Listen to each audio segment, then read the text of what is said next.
다윗과 죄 세 번째, 회개, 사망의 사슬을 끊고 사무엘하 12장 시편 51편이었습니다.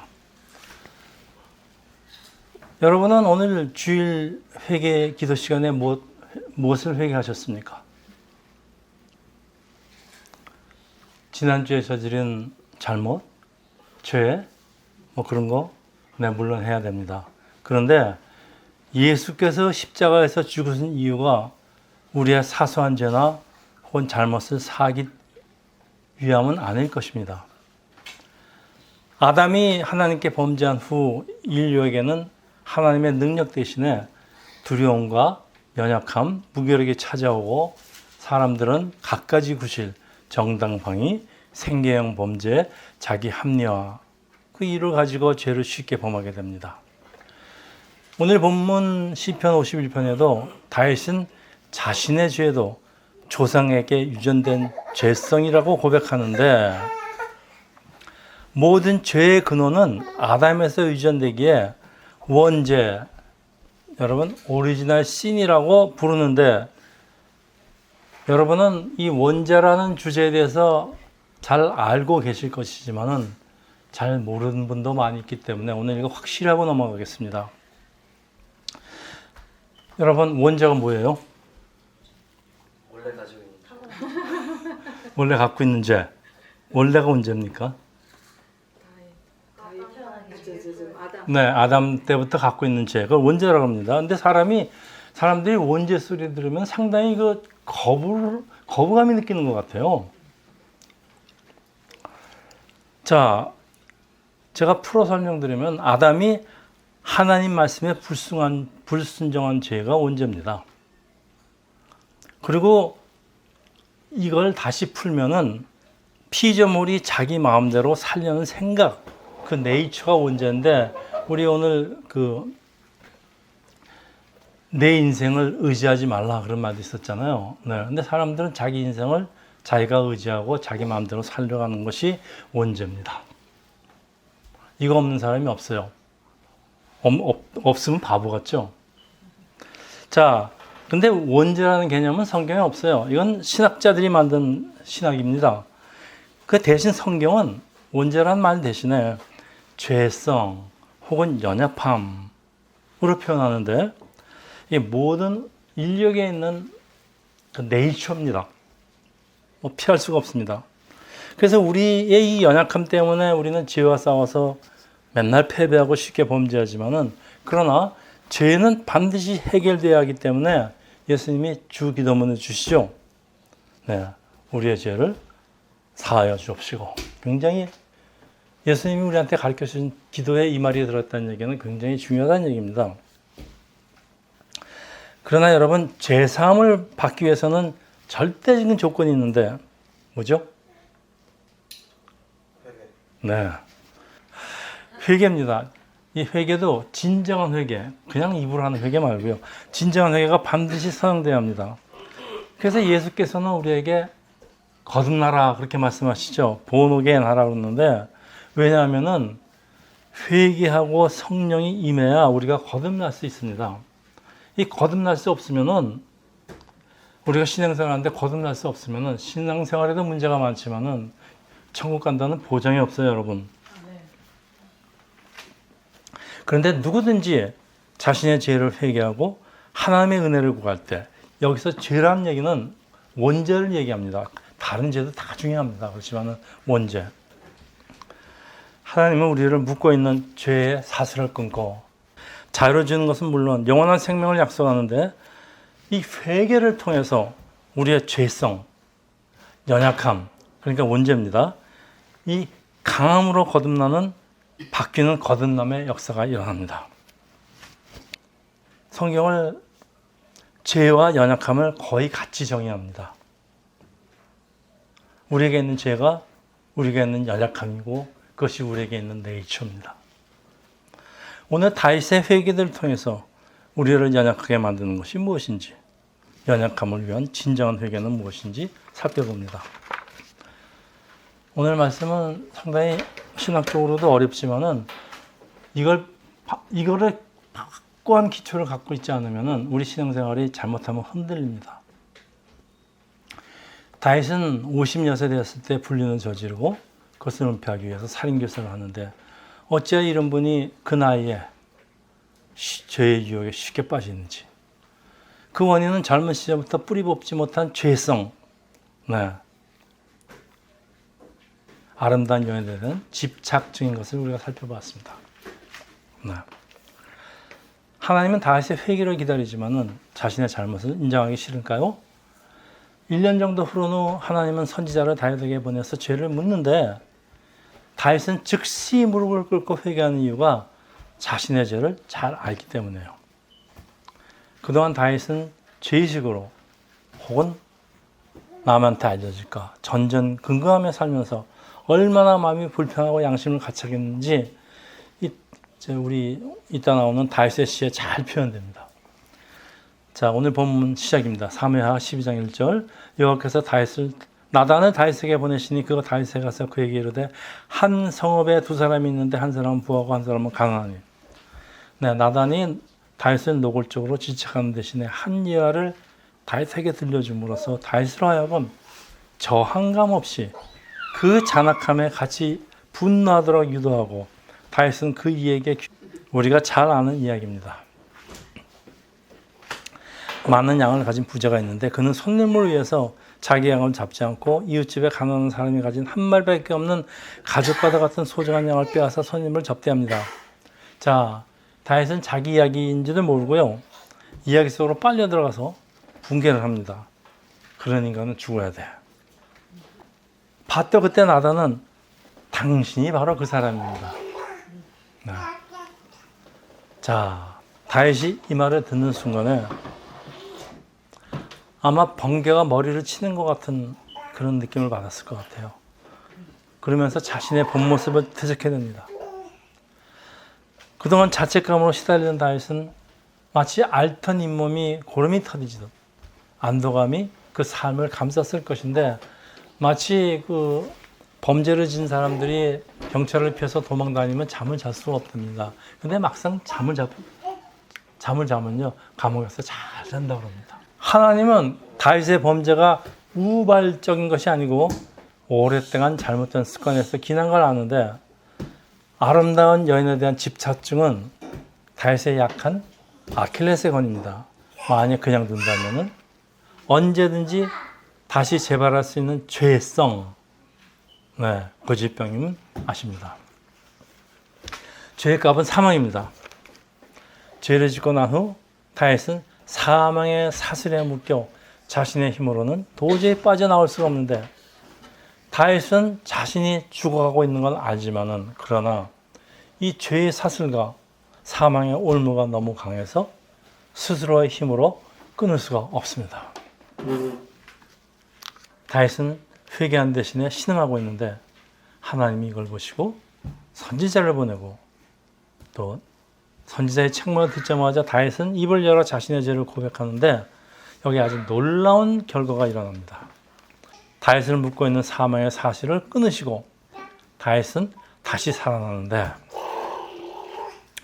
우리가 하나님 앞에서 우리의 입술로 죄를 인정하면은 죄를 끊을 수 있는 능력을 하나님이 주시는데 가장 먼저 해야 되는 것이 바로 죄의 자백입니다. 여러분 여기서 죄는 원죄부터 시작합니다. 모든 나머지 시시한 잘못들 죄들은 네, 이 원죄에서 시작됩니다. 왜냐하면 우리한테 있는 그 연약함, 그 네이처가 이런 죄들을 자꾸 짓게 만듭니다. 사람마다 달라요. 다윗에게는 여자에 대한 집착증, 어떤 사람은 돈, 어떤 사람은 명예, 네. 이것들이 자꾸 우리의 죄를 만들어갑니다. 그래서 제일 먼저 여러분 회개 기도 시간에 해야 될 것은 자신에 있는 원죄란 말이 싫으시면은 연약함, 죄성, 여러분 죄성 있는 거 다 알지 않습니까? 이거부터 잡아달라고 합니다. 이거부터 고쳐주세요. 이건 성령의 역사입니다. 자신에게 있는 연약함을 인정하고 고침받기를 원하는 것, 이것이 바로 진정한 회개. 그리고 또 회개로 거듭난 피조물이 새로운 피조물로 다시 태어난 사람에게 나타나는 현상입니다. 여러분에게 이런 현상이 없다면은 여러분 성령을 구해야 됩니다. 반드시 받아야 됩니다. 자, 다윗이 그때 지은 시가 시편 51편이에요. 표제에 다윗이 밧세바와 동침을 한 후 선지자 나단에게서 저에게 온 때에 지은 시라고 딱 표제를 못 받고 있어요. 다윗이 회개를 하고 하나님께 용서를 구하는 기도죠. 이 시는 당시 다윗의 갈급한 마음을 잘 이해할 수가 있어요. 시편 51편에서 1절에서 3절입니다. 하나님이여 주의 인자를 따라 내게 은혜를 베푸소서. 주의 많은 긍휼을 따라 내 죄악을 지어주소서. 나의 죄악을 맑게 씻으시며 나의 죄를 깨끗이 제하소서. 물은 나는 내 죄가를 아오니 내 죄가 항상 내 앞에 있나이다. 여러분, 다윗은요 늘 하나님과 함께 하라고 애쓰는 사람입니다. 항상 죄를 달고 사는 사람이 아니에요. 그런데 자신의 죄가 항상 내 앞에 있대요. 이게 무슨 말일까요? 그런데 기독교 죄사함의 복음은 여기에서 시작합니다.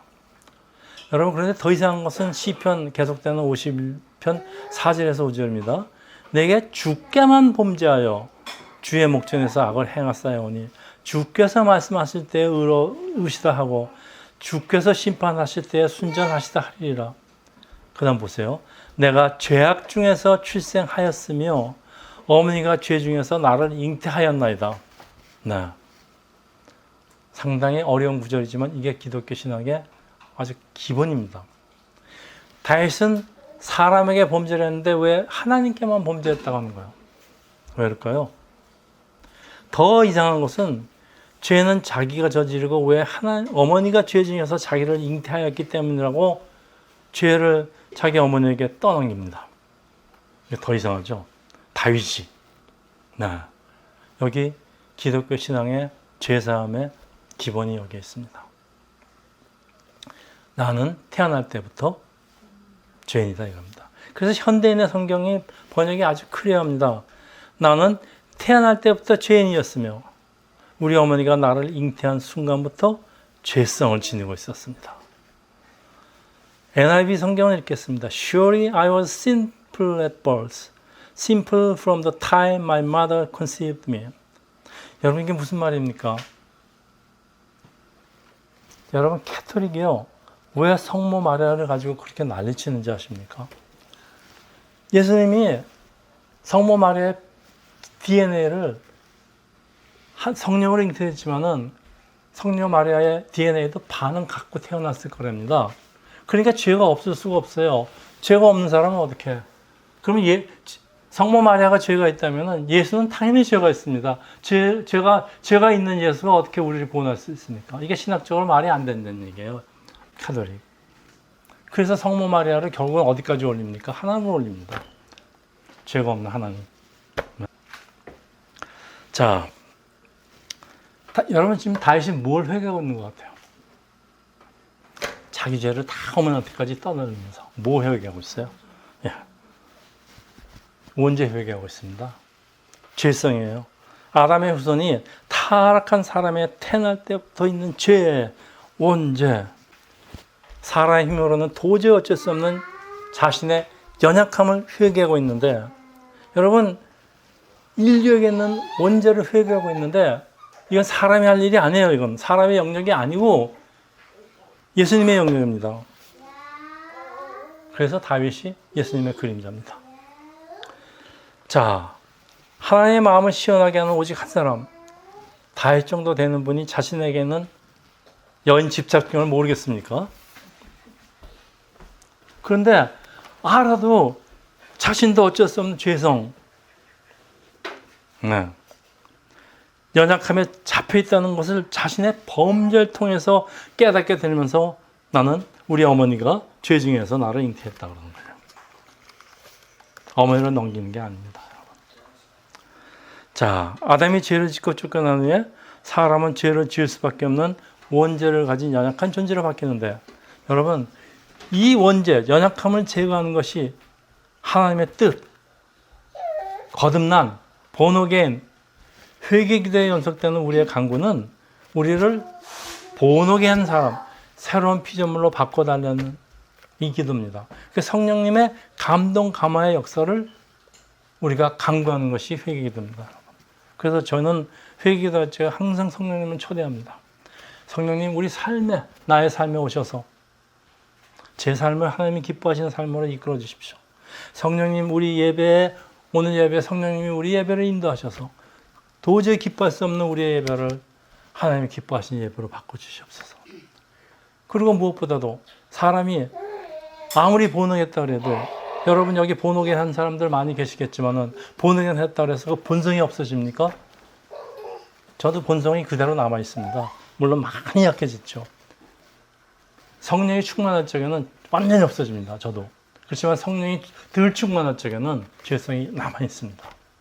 네, 이게 우리의 모습입니다. 그래서 우리가 천국 가는 그날까지 항상 지켜주시옵소서. 성령 충만하게 해주시옵소서. 이런 기도를 할 수밖에 없는 여러분이 이 기독교 신앙을 이 너무나 중요한 기독교 신앙을 올바로 이해한다면 여러분의 기도가 바뀔 수밖에 없습니다. 여러분이 구할 것은 여러분 하나님 난 3베드룸 하우스 주세요 이런 거 아니에요. 네. 자, 오늘 이야기는 모든 사람이 죄인이라는 걸 보여주는 한 사례입니다. 그 시편 51편 다윗의 회개기도는 사람에게 있는 원죄를 마치 예수께서 하신 것처럼 모든 사람을 대표해서 하나님께 고백하고 용서를 구하는 것이기에 다윗을 장차오실 예수의 그림자라고 부르는 것입니다. 여러분 다윗은 제가 계속 얘기하지만 정말 대단한 사람입니다.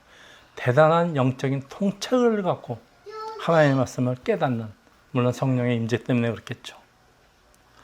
자, 다윗은 여러 사람에게 죄를 지었는데 하나님께만 범죄했다고 고백하는 것은 다윗이 사람에게 죄를 짓지 않았다는 것이 아니라 모든 죄는 하나님께 먼저 범죄하는 것이에요. 그 사람을 없인 여기는 것, 하나님을 없인 여기는 죄. 다시 말하면은 모든 죄의 근원은 원죄. 다시 말해서 사람이 어찌 할 수 없는 연약함이라는 사실을 간파하고 있는데 여러분 그 노래 아시죠? 내 속에 내가 너무나 많아 가시나무새 나 쉴 곳이 없어요. 나 참 그분이 이제 목사가 되셨지만 참 잘 표현을 하고 있는 것 같아요.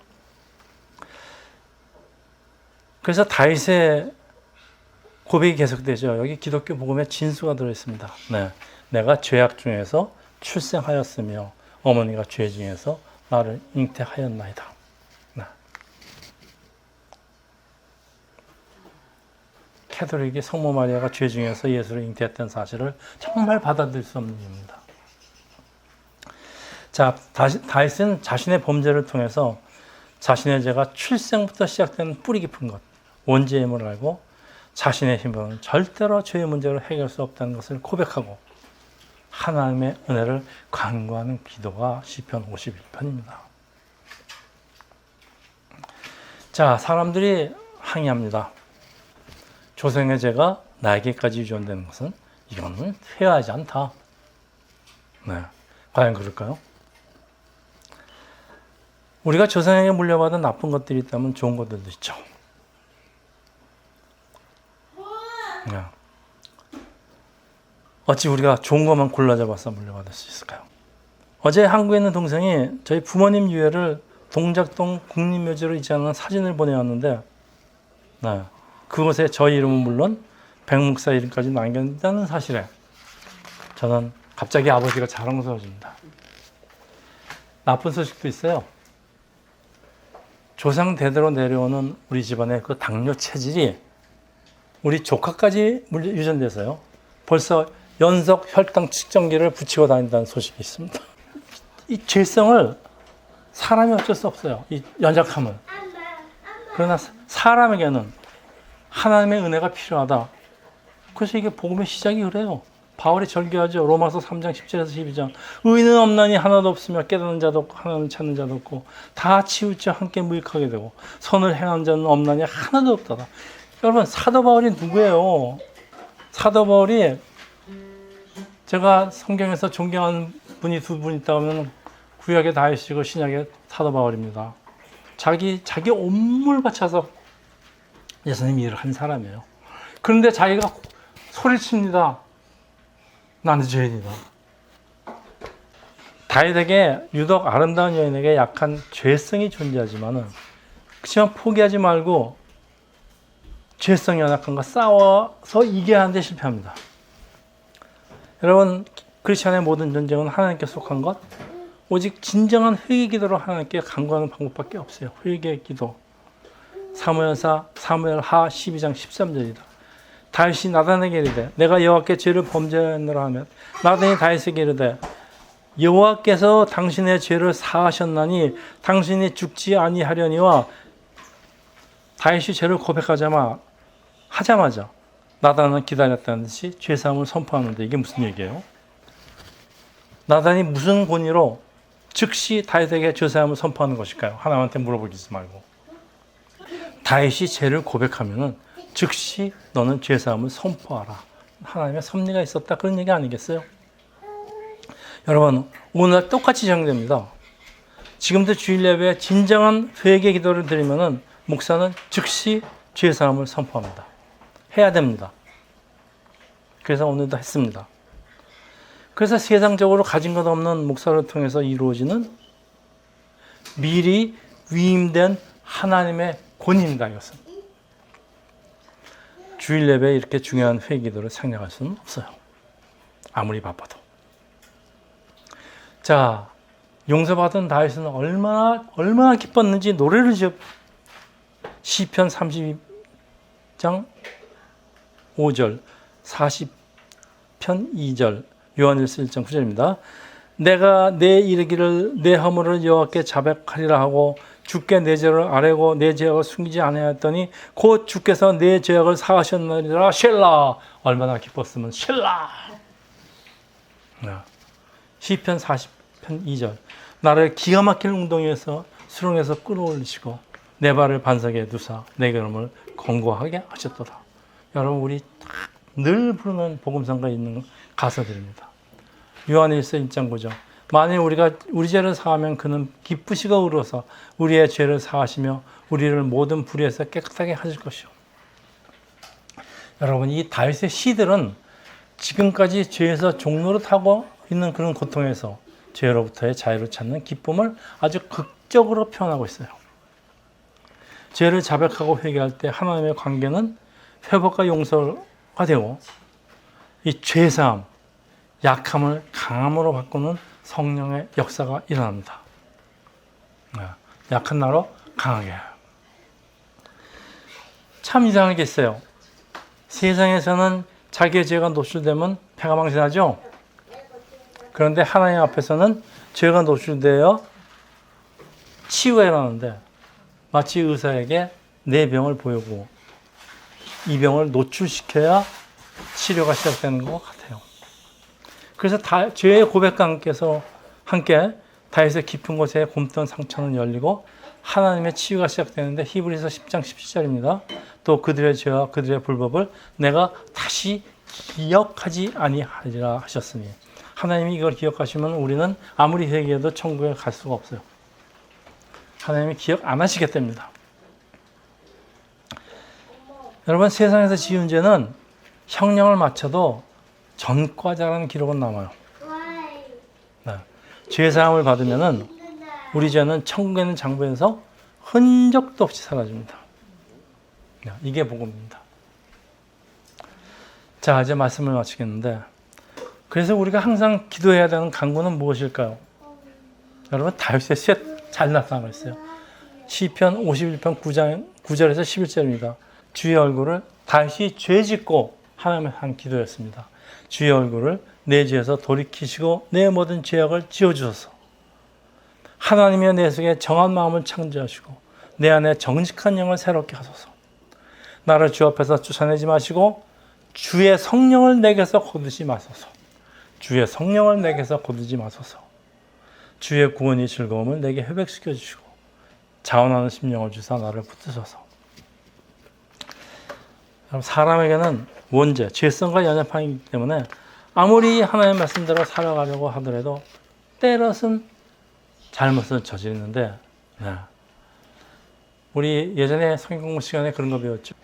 우리가 에덴 동산에서 인류는 에이블 뜻입니다. 그래서 죄를 짓게 됩니다. 그리고 우리가 천국으로 갈 때는 거긴 죄가 없어요. 그래서 unable 뜻입니다. 우리 죄를 질래야 질 수가 없어요. 죄가 없으니까. 그런데 우리가 사는 세상은 뭘까요? 우리 사는 세상은 뭘까요? 그래서 저는 오늘 사실 제가 만들어 놓은 얘기인데 한참 생각해 봤어요.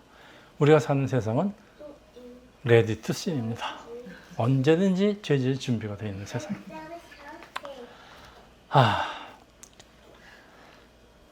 우리가 본의 아니게 죄를 짓게 되면은 참 어쩔 수 없어요. 항상 하나님의 인도하심을 의지하고 살게 하다는 강구죠.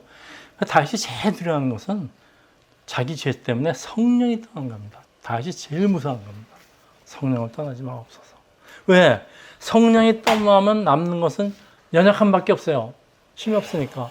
여러분, 연약함 갖고 천국 갈 수 없어요. 여러분, 어제 어느 드라마를 보다가 거기 나오는 대사인데 이런 질문이 있어요.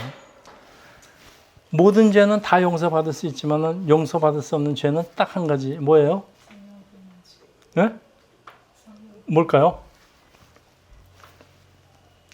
우선 약한 죄랍니다. 저는 이 말 듣고 야 이 드라마를 갖고 난 사람이 이런 사실을 꿰뚫을 수는 없는데 이건 세상적인 얘기예요. 여러분 우선 정답부터 얘기할게요. 성경에서 성령을 용서받지 못한 죄는 딱 한 가지입니다. 뭔지 아시죠? 성령을 해박한 자입니다. 왜? 왜 그럴까요? 예수님이 해박한 자가 아니에요. 성령을 해박한 자예요. 성령의 역사가 그만큼 중요하다는 얘기예요. 성령의 역사가 우리의 죄를 사하고 우리를 거듭나게 하고 우리의 약함을 고쳐서 천국으로 인도하기 때문에 그래요. 이거 없으면은 이 가장 중요한 마지막 스텝을 회방하거나 방해하거나 그런 사람은요 용서할 수가 없어요.